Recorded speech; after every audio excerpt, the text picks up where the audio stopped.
Hello, hello, everybody.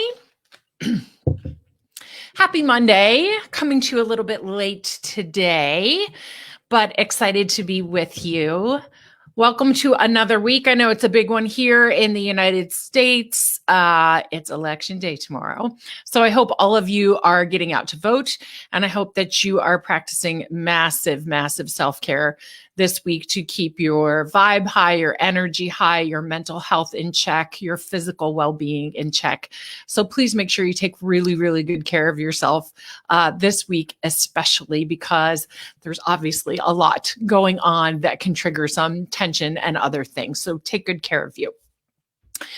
Today, I am going to be, well, first of all, welcome to Massive Shifts Monday. That is what I have decided to call these Monday sessions from now on, because honestly, Mindset Monday was just falling a little flat for me because so much of what I do goes way, way deeper than just conscious mindset. So my intention for you, if you tune in every Monday, which I hope that you do, is to share with you some really thought-provoking things, some things for you to walk away and kind of chew on or process yourself, some things to take back to your team or your business partner to really dissect so that you can grow and you can scale your company, because we all know that growth and scaling in your company will only stay in step with as much growth as you are doing yourself as the company's owner, CEO, and leader. So welcome to Massive Shifts Monday. Today, I want to be talking a lot about this phrase, trust the process. This is a phrase I hear a lot in the coaching and consulting community. It's something that I say often. It's something that I truly believe in. But I think not enough people are taking it just that one step deeper, because the question I'm constantly asking myself is, I agree with this, the importance of trusting the process. But why do so many people have trouble with this concept, have trouble with trusting the process of growth and evolution and expansion and scaling in your business? And so that's what I want to talk to you about today. I want to help you understand this a little bit more, because if you're hearing the message, trust the process, because we all know scaling can be really messy. Growth can be absolutely, and in some ways should be, messy. But if you're having trouble trusting the process, this is really going to be an unenjoyable time period in your business. And I'd like to sort of mitigate that a little bit for you by helping you understand why you're having trouble trusting the process.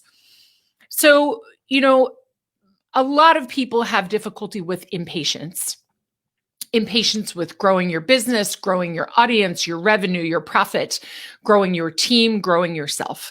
And what I tell my clients quite often from my 20 years as a psychotherapist is that impatience can be a personality trait. I know it's something that I have, that I'm constantly softening the edges of, but it's also sometimes a symptom of a deeper issue, and that issue is trust.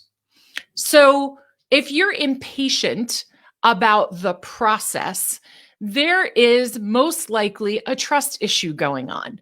But the trust issue isn't actually usually with the process. So this is what I want to reveal to you today. And I ask you to think about where you as a CEO or a business owner kind of fall in all of this. So there are typically three underlying issues here with why you're not trusting the process and what the trust issue really is. The first is you have underlying issues trusting yourself to be a leader, to show up as an expert, to exercise a consistent ability to respond instead of react, and to have the ability to cope with failing instead of directing all of your energy to avoiding it. Also, lots of issues around trust with consistency shows up with business owners. So a big issue that's underneath being able to trust the process, trusting that things are unfolding, trusting that things are happening even when you can't see them, is that you have trouble trusting yourself. And remember, everything comes back to you as the business owner. Not everything is on us, thank goodness. And I'll talk about that more in a minute. But we are the business owner, the CEO. And so things come back to our vision, our intention, our plans, our strategies, our leadership. If you have faulty trust in yourself for whatever reason, and you do not resolve that, that is going to drive your impatience with the process unfolding. And it's going to make you white knuckle grip everything, trying to control it instead of being in command of it. So that's number one.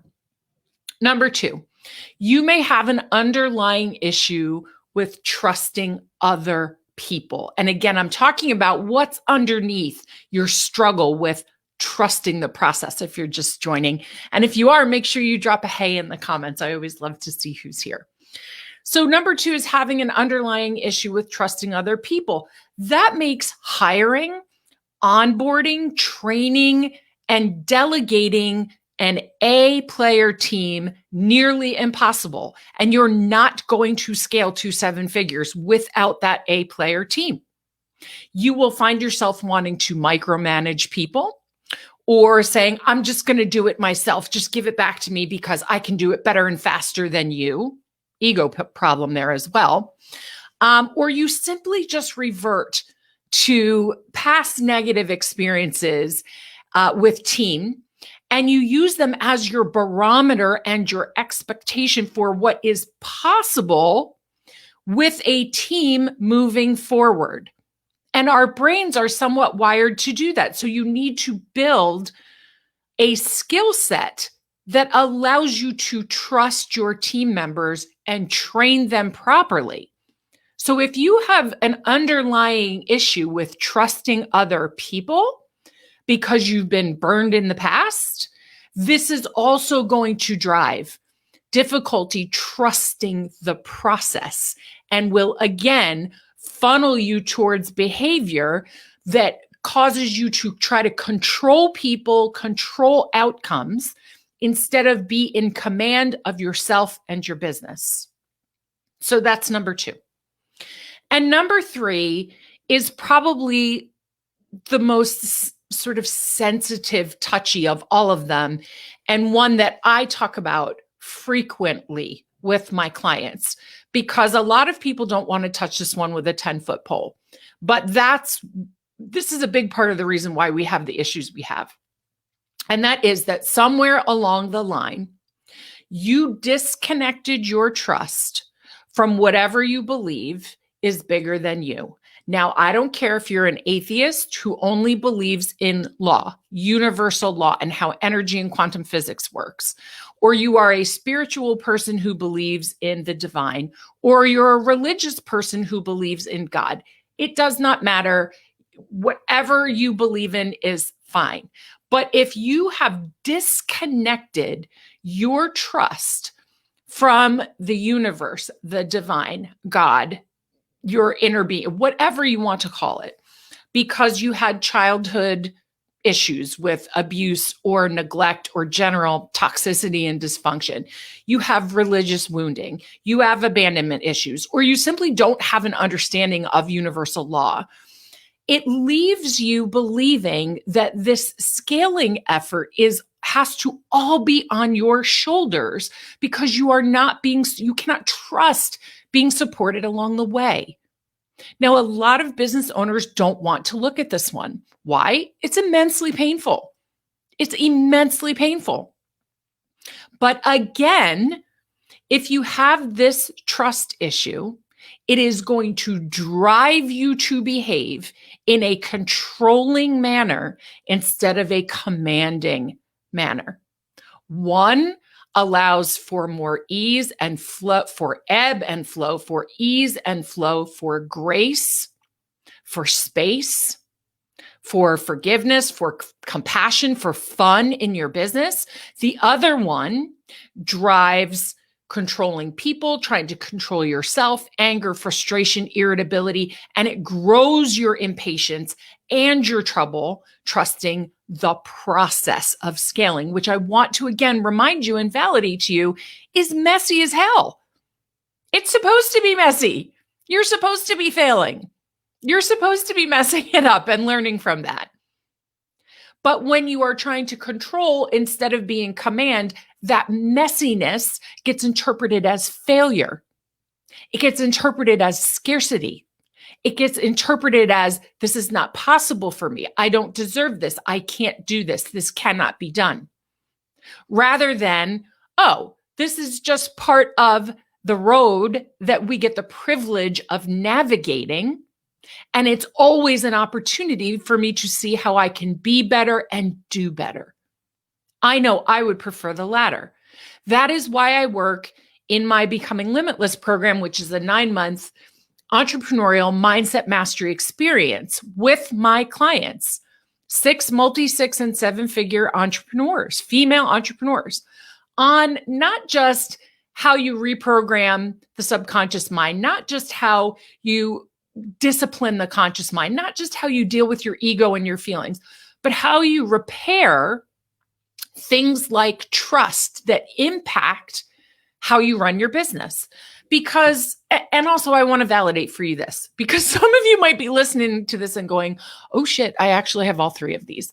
Do not worry. That is very, very common to have multiple trust issues.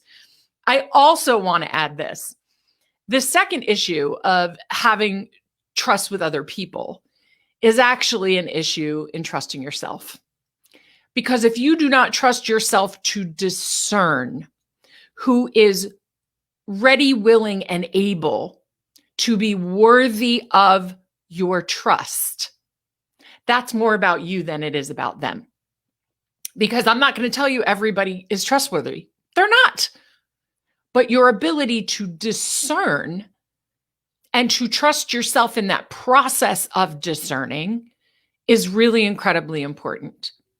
So really what it comes down to is, how can you lean into trust the process if you don't trust yourself, other people, or the universe, the divine? How can you possibly trust a process?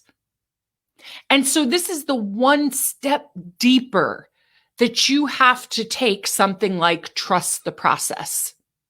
When you find yourself frustrated and impatient and trying to force things and make them happen, because you cannot trust a process if you don't trust yourself, other people, and the divine or the universe or God guiding you. Remember, your business is about who you are being in it, because who you are being designs and executes all of the systems and strategies and tactics. Business is not all about systems and strategy and tactics. It's about the person driving those things, the person deciding, choosing, discerning, and then responding to how those things are or are not working. And most entrepreneurs, I'm finding, never take the time, the energy, or the money in investing to learn how to master who you're being, because that being is driving the business. Marketing has just told us it's all about the tactics. It's all about the strategies. It's all about the formulas. It's all about the blueprints. Do X, Y, and Z, and you're going to be at $1 million in 6 months. So my kind of closing thought for you today is to step away. And I've even been thinking about this with the American election that's happening this week. I woke up this morning just kind of thinking about it, knowing that I've done everything that I could do. I voted, I made sure my vote was counted. And at some point, you have to be able to surrender and trust the process. But I also trust myself in the process. I trust other people in the process. I trust the universe in the process. I trust my ability to respond. The same thing is true with my business. That's a skill set I have mastered that you don't learn in school. You don't learn that when you go get an MBA. You don't learn that in business strategy programs. So if that's something you think you would benefit from learning and mastering so that 2021 is a breakout scaling year for you, shoot me a DM and let's chat about it. And for everyone else, my invitation for you today is go back to those 3 underlying issues: trusting yourself, trusting other people, and trusting that the universe, God, divine, is guiding you so that you can lean into trusting the process more and see where you and your business and your team and your clients and your bank account would benefit from you doing some work on repairing those areas. All right, everybody, take really good care of yourself this week. Stay tuned. I'm here every Monday at noon Eastern, and I can't wait to touch base with a bunch of you in the DMs. Take care.